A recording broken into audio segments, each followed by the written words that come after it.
Okay, YouTube, it's been quite a while since I made a video. However, today we will make one. Definitely not pointing the camera at a Dodge or my car audio system or the TRX 250R sitting outside that I haven't ridden because it's too fucking cold for all that yet. Ended up picking up a new vehicle because my old one blew up. The old Dodge shit the bed. It shelled out a timing chain and poked some holes in some pistons, bent some valves up. Long block doesn't even well, the truck value doesn't cover the long block as far as Kelly Blue Book's concerned, so I'm going to give the truck away with a blown motor and rip out the audio. The audio equipment's gone. It's already in my storage room or my hobby room, so it's going to sit there until we're acquire another vehicle to dump all that kind of wattage into, because I definitely don't want to beat up my new vehicle. I ended up picking up a new 2003, well, new to me, 2003 Ford F-250, super clean. I'll post a video of that a little bit later when it gets light outside. It's 5 o'clock in the morning here right now, so we're still kind of pretty much nighttime, just waiting for the sun to come up so I can get some work done, and figured might as well make a little video about the turbo upgrade. So what we got going on here is this is a GTP 38 off of a 99 to 2003. They all have the same turbo, GTP 38. This is a journal bearing unit, 60 millimeter inducer, 80 millimeter exducer wheel, much smaller than the upgrade that we're going to. We're going to be doing a 6688 conversion, same as the GTP 38R without the ball bearings. We've got the upgraded 360-degree bearing kit and a whole slew of parts in this box that I still need to install after I'm done with this turbo.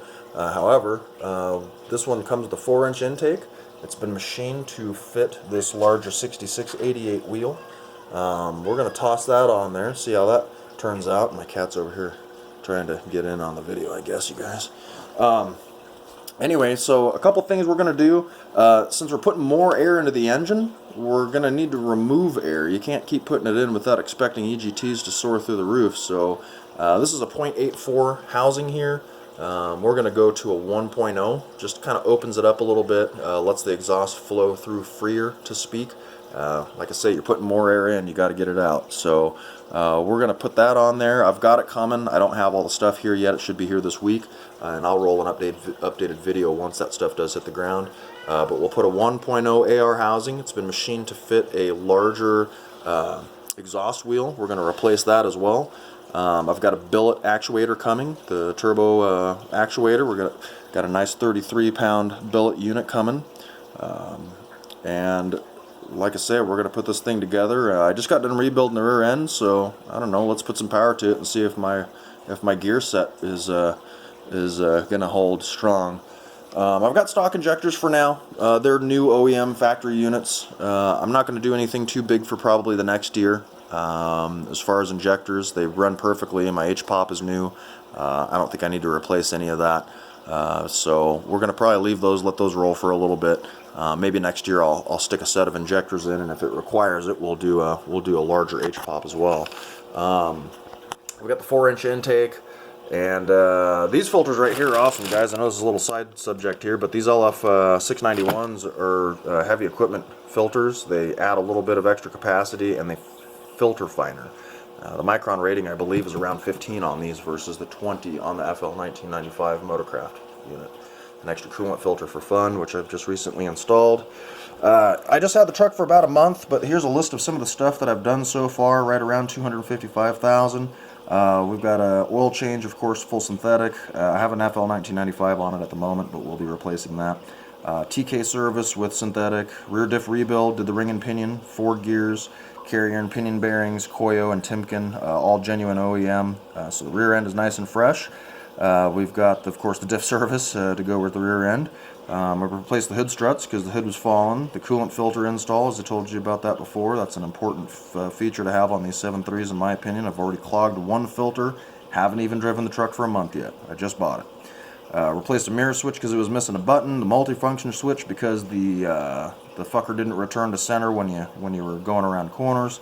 The serpentine belt, we put a Fleet Runner greenback Gates unit on there. Those are nice, reliable belts. I had that on my Dodge with multiple alternators, and they did extremely well. So I figured I'd put one of those on this as a safety precaution and just from a reliability standpoint. The engine oil cap, they get holes eaten in the top. Don't know what causes that exactly. Some kind of an acidic reaction. That's pretty typical on these.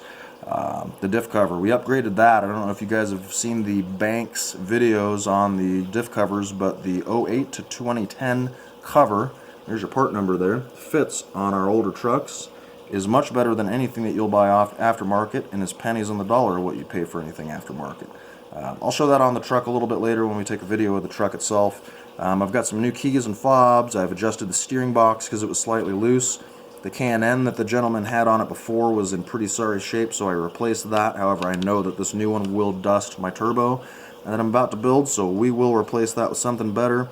The front caliper stuck on me not too long ago, so we replaced both sides on that. I don't have that on here, but we'll show it to you. Flush the brake fluid while doing that. We replaced the overflow tank or the degas bottle because it was cracked, and a new coolant cap to go with it. There's a whole host of other things too. I've got new brakes all the way around, front drive line, new transmission, MagTech deep pan on it.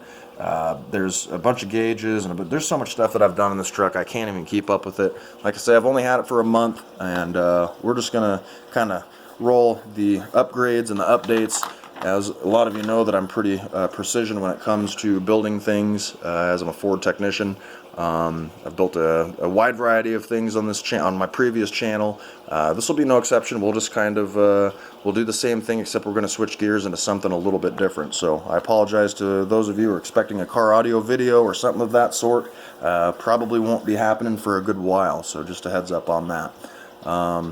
Until then, until we get the new parts and everything hits the ground, I'll start going together with it. I'll show you guys how this thing goes together, and we'll give you a real world review of longevity and performance. Try to save you all a couple of bucks, even if it costs me. So right on, you guys have a good day. We will see ya.